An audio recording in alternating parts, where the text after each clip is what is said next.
Live from the National News Studio, Sri Lanka.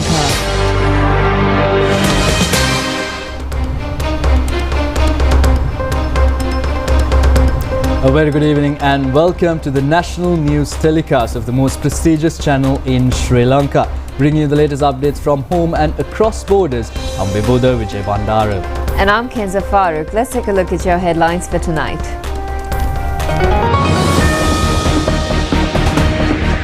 The Postmaster General stresses that 17 out of the 19 demands have already been met. Rest of the problems should be solved through negotiations. Hartal movement in the north ended up in failure. Tourist arrivals this year exceeded 1.5 million, a significant growth in Sri Lankan aviation services as well. The Colombo Stock Exchange recorded the highest all-share price index. 25 essential food items to the market from today, ensuring food safety. Youth Community Leadership Initiative 2025 commences in Colombo. The US leader today meets his Ukrainian counterpart.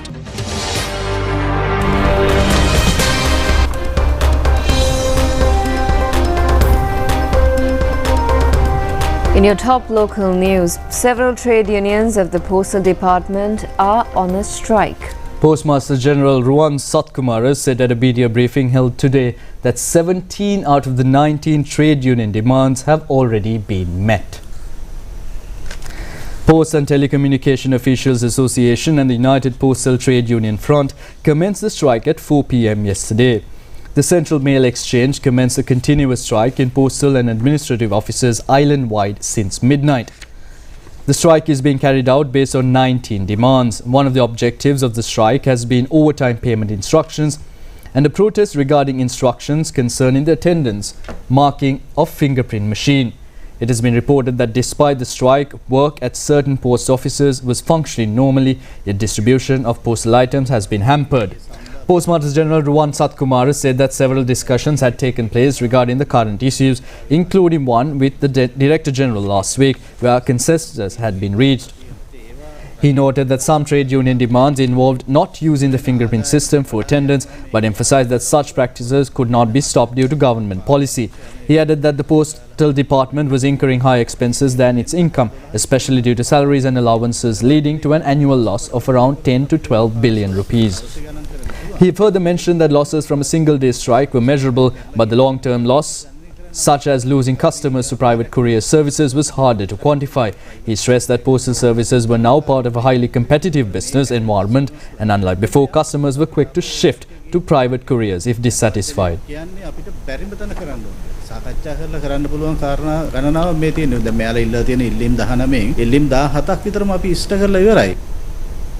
According to the Lanka Postal Employees Association, in a background where 17 out of the 19 demands of the trade unions have been fulfilled, the strike cannot be justified. Chairman of the Lanka Postal Services Union, Jagat Mahinda, said that trade unions in the Postal Department had launched a continuous strike starting from yesterday evening. He added that as a union, they considered the strike unjust because it was initiated based on a single administrative decision. He noted that of the 10 union demands, 7 had already been fulfilled. He further said that launching a strike under such circumstances was not fair. Parliamentarian Chandana Surya Bandara stated that the government had taken many decisions and actions that benefited all postal workers. He said that despite this, several trade unions had launched industrial actions. He emphasized that as a government representing working people and their unions, they respected the legal right of unions to take action. However, he asserted that this particular action was clearly unjustified, politically motivated. He claimed that it aligned with the failed political agenda of opposition parties and was not genuinely based on workers' needs. අසාධාරණ වෘත්තීය සමිති ක්‍රියාමාර්ගයක් බව ඉතා පැහැදිලි. ඒ වගේම මේක වෙනත් දේශපාලන වෙනත් විපක්ෂයේ බංකොලොත් දේශපාලන පක්ෂවල න්‍යාය පත්‍රයේ උමනාවට කරන ක්‍රියාමාර්ග කියලා පැහැදිලි. Our correspondents report that since normal functioning at certain post offices was missing, a large number of people who attended in order to get essential services faced inconvenience. The Hartal movement, organized by several political groups in the north, has become unsuccessful. It had no influence on the day-to-day life of the people. Even the political parties involved in this move say that it was a failure. Several political groups in the north organized a hartal movement regarding an incident occurred at the Udusudan army camp in Mullativ. The government has started an intensive investigation into the incident and 3 army soldiers have already been taken into custody. It is reported that the hartal is mostly unsuccessful in the Jaffna area. In Jaffna town, where majority of people are Tamil, day-to-day activities remained as usual. Shops were kept open and the city was busy with people. Both public and private institutions were functioning normally. Public transport services was also available without any hindrance.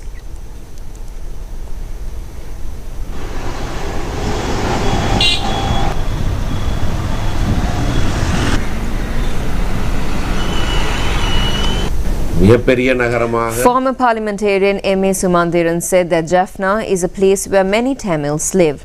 Hartal movement becoming unsuccessful is a problem. It cannot be accepted. This is not a normal situation. He said that they will look into this matter and discussed with the situation.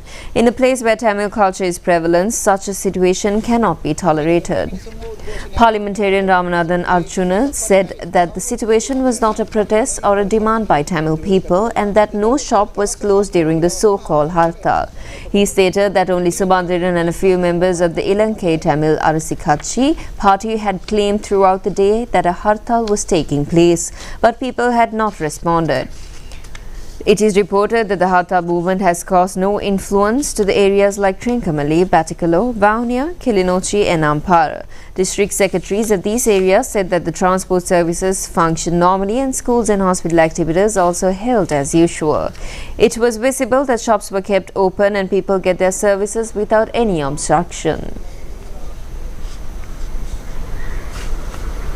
Trincomalee District Secretary DBG Hemanthakumara said that daily life in the Trincomalee district continued as usual with all institutions and shops remaining open. He made this statement while addressing the situation. Ampara District Secretary Chintakabe Vikrama said that no hartal had been reported anywhere in the Ampara Administrative District today. He stated that the environment in the district remained peaceful and the people were engaged in their daily duties as usual. Now, the number of tourists who have arrived in Sri Lanka so far this year has exceeded the 1.5 million mark. This is stated in the latest statistics issued today by the Ministry of Foreign Affairs. According to Sri Lanka Tourism Development Authority data, a total of 1,500,656 tourists visited Sri Lanka as of 3 p.m. today. The authority further says that a total of over 132,350 foreign nationals entered Sri Lanka in the month of August during the first 18 days. More visitors have arrived from India, UK, Russia, Germany and China. Minister Vijitha Herath in his X account has stated that the government expresses gratitude for all relevant parties in the tourism sector who has contributed to achieve this target. At a meeting held in Badulla today, Deputy Minister Ruwan Ranasinghe said that the increase of tourist arrivals clearly shows that the economy is gradually strengthening.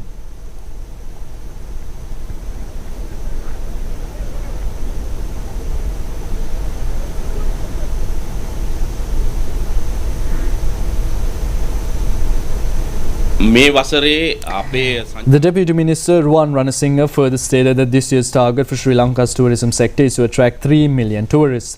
He stated that today is a special day for Sri Lanka as by August 18th, nearly half of that target had already been achieved. According to him, as of this morning, the number of foreign tourists arriving in Sri Lanka had surpassed 1.5 million mark. He noted that this was a very positive development and expressed confidence that the tourism sector would play a significant role in rebuilding the country's devastated economy. He further stated that reaching the set targets in tourism would serve as a strong foundation in this effort. Meanwhile, the Minister of Transport, Highways, Ports and Civil Aviation say that the Sri Lanka Airport and Aviation Services Limited has indicated a 78% growth in its operational profit during the first 6 months of this year. Issuing a communique, the ministry stated that the operational profit during the first 6 months of last year was 9,049 million rupees. The amount has increased up to 16,133 million rupees during the first 6 months of this year. Compared to the last year, there is a 16% growth this year in flights. There is a 17% growth in international flights and 10% increase in local flights. The all-share price index of the Colombo Stock Exchange recorded its all-time high value, exceeding 20,470 units. At the end of today's trade, the all-share price index increased by 252.16 units or 1.25%.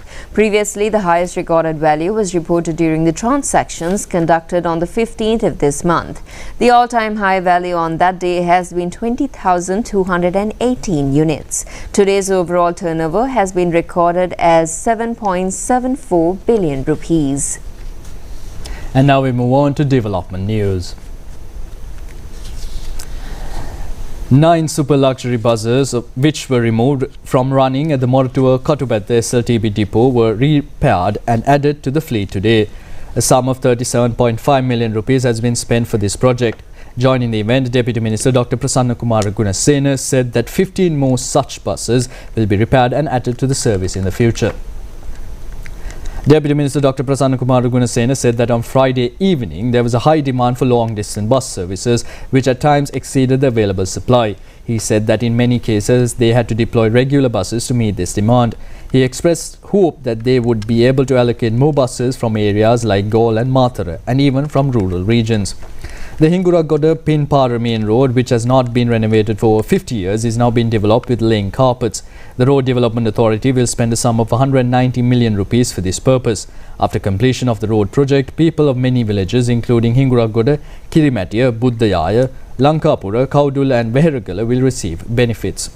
Parliamentarian Padmasiri Bandara stated that current government was progressing rapidly with development activities and had allocated full funding for these initiatives. He emphasized that as parliamentarians, they do not engage in bribery or commissions related to these projects. He added that no money collected illegally and that all operations being conducted transparently.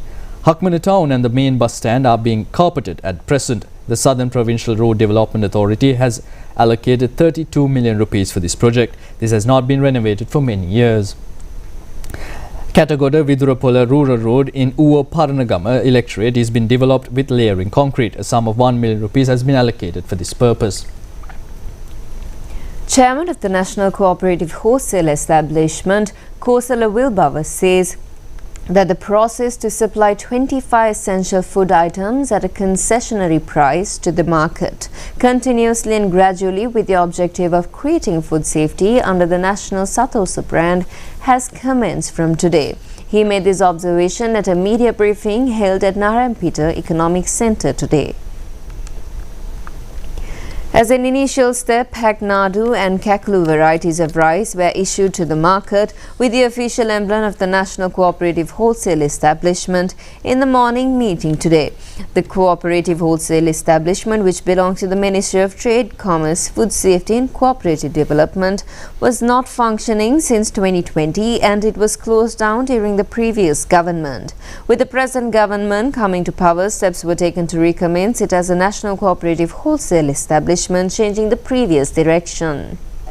Chairman of the National Cooperative Wholesale Establishment, Kosa Wilpower, said that in recent days consumers had suffered greatly because essential food items were artificially withheld from the market and manipulated. He noted that this situation placed a large number of consumers in serious difficulty. He stated that the minister had recognized the urgent need to prepare a proper mechanism to continuously release essential food items to the market without shortages. As part of this process, the National Cooperative Wholesale Establishment had been re-established with the main objective of ensuring that the people of the country could continuously receive essential food items. According to the chairman of the Sri Lanka Satosa, Dr. Samita Pereira, the farmers and small and medium-scale entrepreneurs who were unable to sell their produce will now be able to sell those products via Lak Satosa and National Satosa establishments. Chairman of the Lanka Satosa, Dr. Samita Pereira, said that previously the institution had suffered losses due to issues with importers concerning quantities and payments. However, he stated that under the new initiative, they expected to obtain products at better prices and higher quality. He explained that Lanka Satosa would now seek to sell both locally produced goods such as red and white cowpea as well as imported items like onions, salt and dal through the retail network. Now, the Sri Lanka Rupavahini Corporation received a number of awards at the Diamond Excellency Awards 2025 award ceremony held last night. The awards night, organised by Neo International Organisation for the first time, was held at the Golface Hotel premises. Veterans of several areas including artists, professionals, media persons and businessmen were awarded at the ceremony. Director of News Vimuktika Karyavasam of the Sri Lanka Rupavahini Corporation, who started her career of 29 years as a program producer, was given a special award at the function. Mrs. Vimuktika Karyavasam. විශේෂ මාධ්‍යමේ දිනක අපි හොඳ උණුසුම් අත්පොළ සන්නාදයක් ඇයට නැවතත් එක් කරමු. විමුක්තිකා කාර්යවසම් මැතිණියට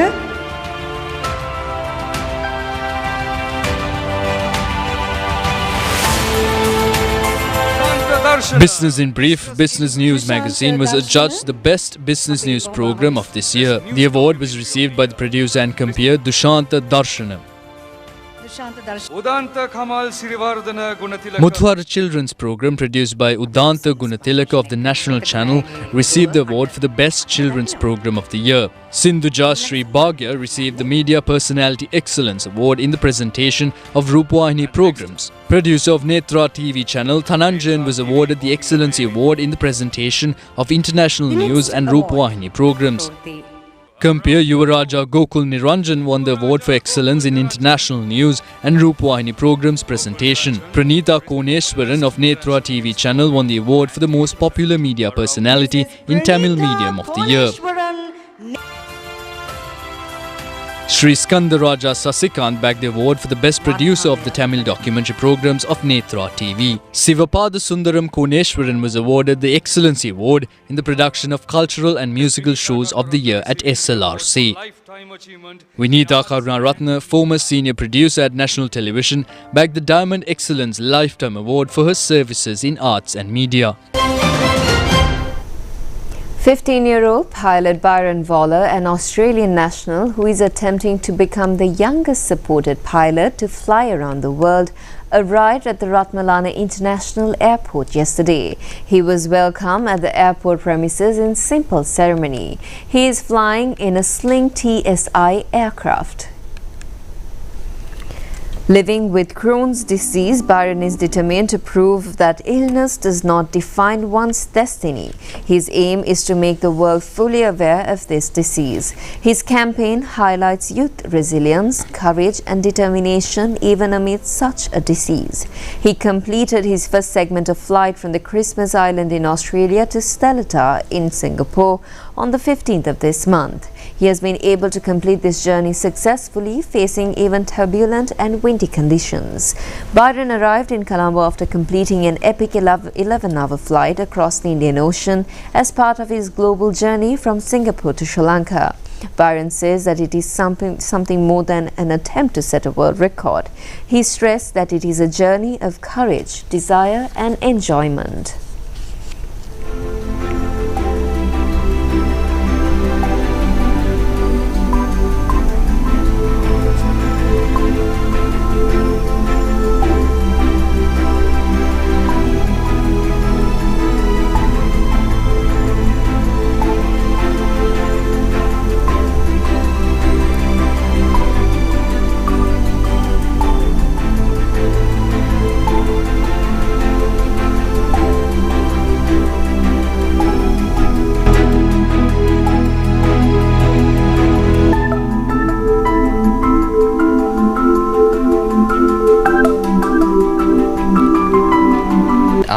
Sri Lanka, which is such a beautiful country. I remember when we flew over, it was a lot of cloud, but we could just see the beauty of the country as we approached in here. But I want to share my story about how I overcame my obstacles and came to the place where I am today. So since I was about 3 weeks old to 14 years old, I was in and out of hospital, and that took a big toll on my life. I couldn't go out, couldn't socialise with people. I couldn't even do anything that normal kids could do. So then when I turned 13, I needed to find something to get me out of the hospital, give me motivation to keep going. And that's when I discovered flying. So I booked my first flying lesson at about 13 years old in a couple of months. And I absolutely loved it. And then I booked my next lesson the next week. And I kept turning up, kept showing the dedication that was required to keep flying, keep enjoying, having a great time. And then I thought, why not fly around Australia? So that was my first goal, fly around Australia and raise awareness to the Queensland Children's Hospital, which ended up turning out really well. And we ended up making a new ward at the hospital for kids with Crohn's. And then I thought, why not take it to the next level and inspire kids around the world, no matter where they're from, how sick they are, how happy and healthy they are, to do something and achieve their dreams. So I thought, why not fly around the world and show people that they can do what they want to do and motivate them, setting your mind to something that you can achieve. So if you're in the hospital, like, do one step at a time. Set your mind to getting out of the hospital, then set your mind to learning to fly, and then set your mind to like flying around Australia and then around the world kind of thing. So take the steps at a time, but aim for it and achieve it is the biggest piece of advice I've have for anyone. It wasn't really scared or nervous, but very sore, because at the start of the flight we have a big ferry tank in the back, which was pushing on our chairs, which pushed us forward like this. So as the flight went by, we were able to get fuel out of the back, and we were like slowly going back. So it was great. Like, it makes you really appreciate when you've got a normal plane and it doesn't have a big fuel tank in the back that's pushing you back forward. But I actually really enjoyed the flight over. It was amazing just to see how much vast water there is, and then all of a sudden you're in this beautiful place with like trees, mountains, everything. It's so cool how quickly the environment just changes around the world. The Korean ambassador in Sri Lanka, Myeon Lee, says that the new Korean administration is ready to work closely with Sri Lanka, identifying the government's priorities. She made these remarks when she met President's Secretary Dr. Nandika Sanat Kumar Nayaka today at the President's office. The ambassador stated that the Korean government is ready to extend continuous support under the Sri Lankan government priorities. They also discussed regarding the acceleration of development projects implemented with the mediation of Korean International Cooperation Agency.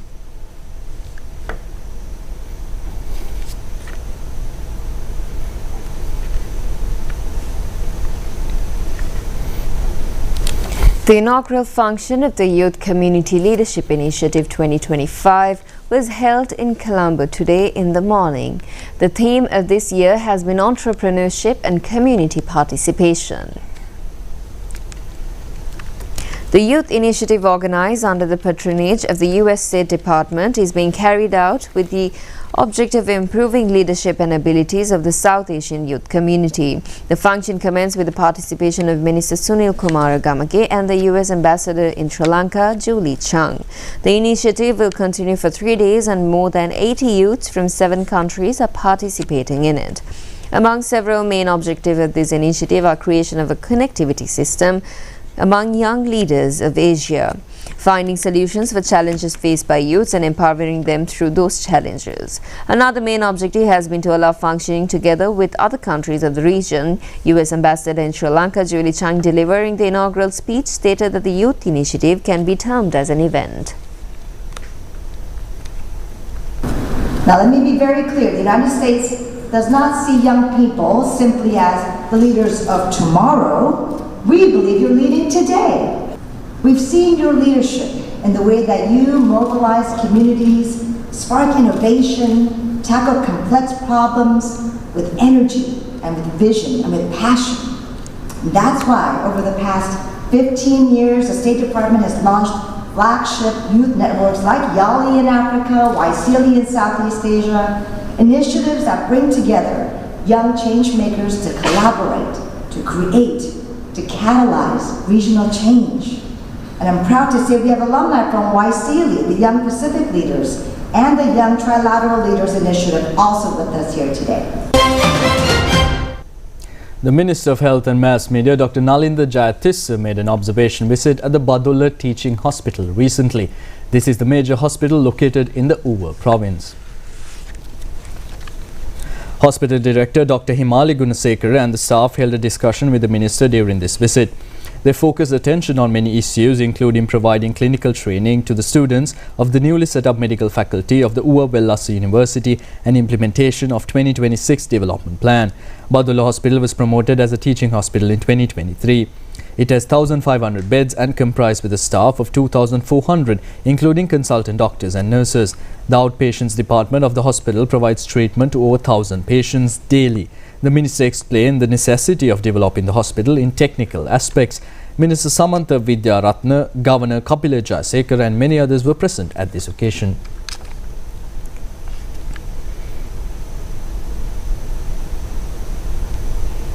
Former Minister Rajesh Senaratne has filed a motion at the Colombo Magistrates Court requesting to issue an order temporarily suspending the warrant issued in order to make him into custody regarding an investigation being conducted by the Bribery Commission.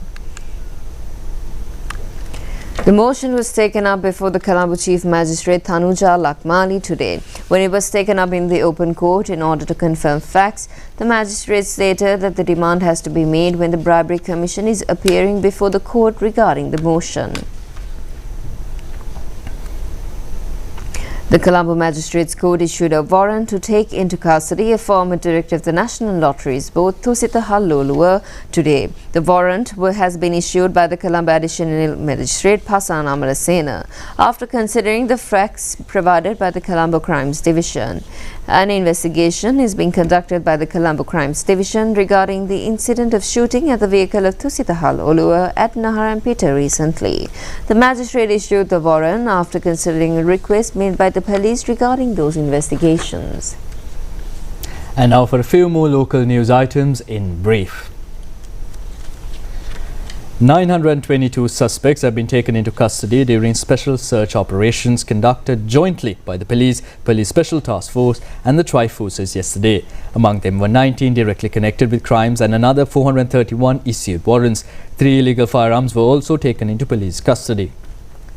Navagama Police was able to recover 3 T56 firearms and 5 pistols left in a bag at an empty land area at Koratota. According to reports, those firearms have been dropped by persons who came in a Prado vehicle. A fire broke out at the upper mountain range at Ice Peel Vallavaya at noon today. According to our correspondent, an area of about 10 acres of land has been destroyed by the fire. Meanwhile, a wild elephant crossing the road at Kitukote area has been knocked down by a van. 5 persons travelling in the van received minor injuries in this incident.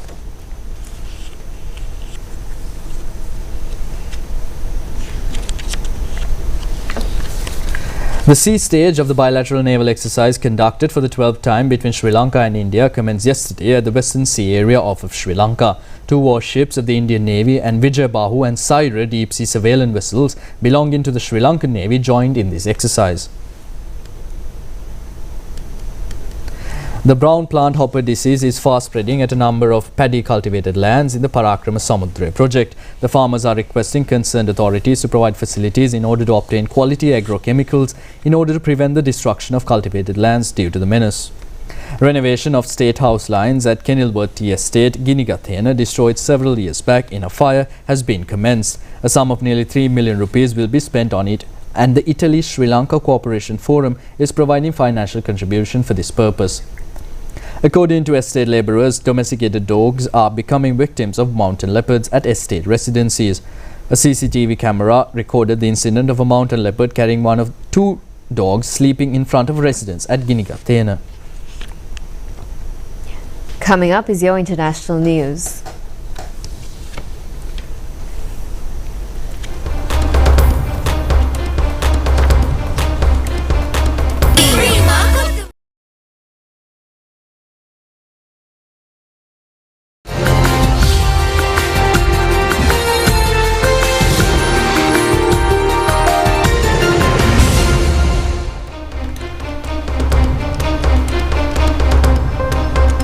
Moving on to news overseas, Ukrainian President Volodymyr Zelensky and US President Donald Trump are set to meet today in the Oval Office of the White House. Hours before the meeting, President Trump said that he could stop the war if he wanted to, but Ukraine could not join NATO as a part of a peace deal. The 2 sides are expected to hold further discussions on the Russian-Ukraine war at the meeting, and it has been announced that the meeting will be attended by European leaders, including British Prime Minister Keir Starmer, Italian Prime Minister Giorgia Meloni, German Chancellor Friedrich Merz, Finnish President Alexander Stubb and French President Emmanuel Macron. NATO Secretary General Mark Rutte and European Commission President Ursula von are also reported to be attending the meeting. The first round of talks at today's meeting is scheduled to be attended by the US and Ukrainian presidents and their representatives. The focus will be on ensuring the security of Ukraine and the future program of the US contribution to that process.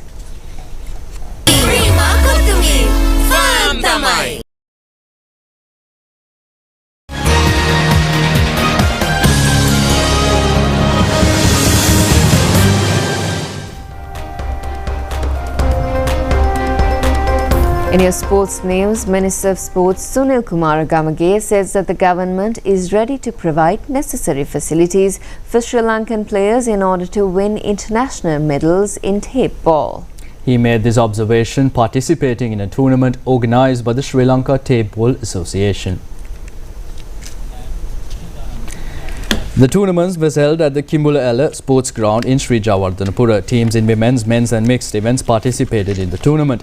A friendly match was held between the teams of the Ministry of Sports and the Tape Ball Association. A special feature was the participation of the Minister of Sports in the match.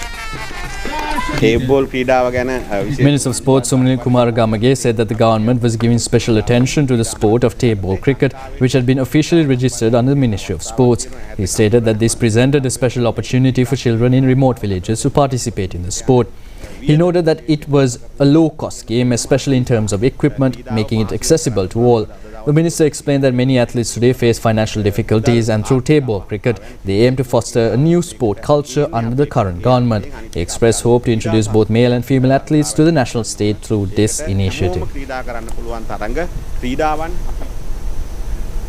And with that, we end today's national news telecast. We'll see you again tomorrow, same time. But signing off for now, I'm Vibhuda Vijay Bandara alongside Kenzao Farooq. Good night. Good night.